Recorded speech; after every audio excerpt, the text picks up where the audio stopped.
Question 9, consider functions f and g. So function f is here, it's a graph. Function g here is a table. So the question is, what is the value of x when f of g of x equals 3? So this is a little backwards.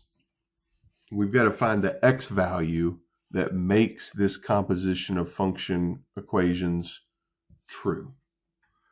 To me, the easiest way of doing this is just working through each answer choice at a time. So first, let's take 1 and substitute it for x. So you're going to go in for the g function first. We substitute 1 for x in the g function, we get 3. So then we take that 3, let me choose a different color. We take that 3 and we're going to substitute that in for the f function.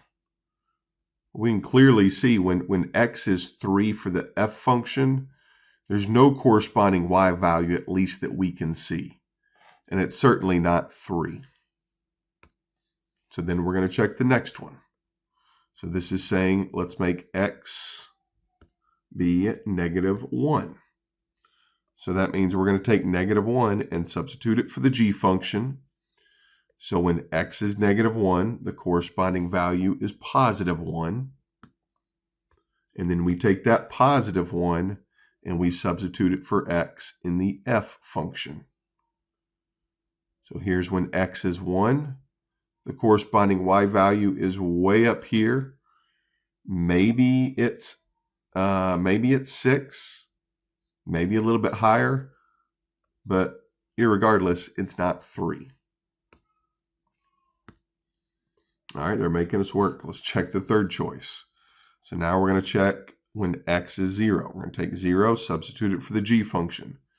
When x is 0 in the g function, it gives us 2. So then we're going to take 2, and we're going to substitute it for x in the f function. Again, when x is 2, the y value is way up here off the charts.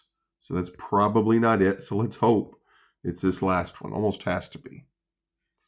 So when x is -2, the corresponding coordinate is 0.